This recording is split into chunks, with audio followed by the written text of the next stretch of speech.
International Gita মহোৎসব। হ্যাঁ, আজ ছিল উৎসবের শেষ দিন। এবার 18 দিনব্যাপী আন্তর্জাতিক গীতা মহোৎসব চলাকালীন কুরুক্ষেত্র শহরের ব্রহ্ম সরোবরের চারপাশে 300টিরও বেশি জাতীয় ও আন্তর্জাতিক স্টল স্থাপন করা হয়। তীর্থযাত্রীরা কুরুক্ষেত্রের 48 কোষ পরিক্রমাও করেন। গীতা জয়ন্তী বা গীতা মহোৎসব কি, সেটা কি জানেন? আচ্ছা, এবার বলি। গীতা জয়ন্তী বা গীতা মহোৎসব হলো ভগবদ গীতাকে কেন্দ্র করে একটি অনুষ্ঠান, যা হিন্দু পঞ্জিকার মার্গশীর্ষ এবং বাংলা পঞ্জিকার অগ্রহায়ণ মাসের শুক্লপক্ষের মোক্ষদা একাদশীর দিনে উদযাপিত হয়।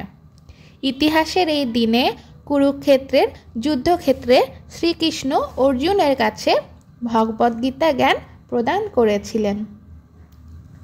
এই মহান দিনটিকে স্মরণ করতে এই উৎসবটি মূলত উদযাপন করা হয়।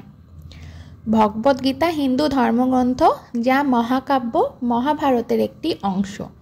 ভগবদ্গীতা গঠনগতভাবে 18 অধ্যায়ে বিভক্ত। এতে 700টি শ্লোক রয়েছে।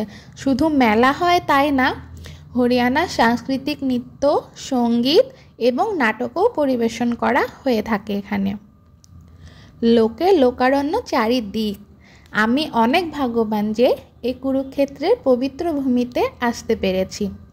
মেলাতে এত সুন্দর সুন্দর জিনিস উঠেছে, মনে হচ্ছে সব কিছু যেন নিয়ে নিই। সুন্দর সুন্দর জামা কাপড়ও এই মেলায় উঠেছিল, দেখার মতো।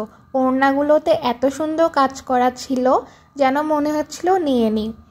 এছাড়াও এখানে অনেক ধরনের গহনা বিক্রি করা হয়েছিল, বিশেষ করে চুড়ি দেখার মতো ছিল। এবং তাছাড়াও এখানে চকলেট, বিভিন্ন ধরনের মিষ্টান্ন খাবার, বাদাম এবং আরও কী কী যে খাবার ছিল, ওগুলোর নামও আমি সঠিক জানি না। যাই হোক, কুলফির দোকানে কুলফিটা খেয়ে বেশ মজা লেগেছিল। যতই শীতকাল হোক, তারপরেও শীতকালে ঠান্ডা ঠান্ডা কুলফি যেন মনটা চাই চাই চাই করে। তো তারপরেও এই যে আমরা নিয়ে নিলাম কুলফি, এবং তারপরে চলে গেলাম গরম গরম পাকোড়া খেতে। ওয়াও, এই শীতের সন্ধ্যায় গরম গরম পাকোড়া মজাই আলাদা। আর আরেকটা কথা তো বলাই হয়নি, 11 ডিসেম্বর গিয়েছিলাম সনির সরোবরে উৎসবে সামিল হতে, কারণ ওখানে ওই দিন সবাই একসাথে একই সময়ে 18,000 প্রদীপ প্রজ্বলন করেছিল। সব মিলিয়ে বেশ ভালো সময় কেটেছে।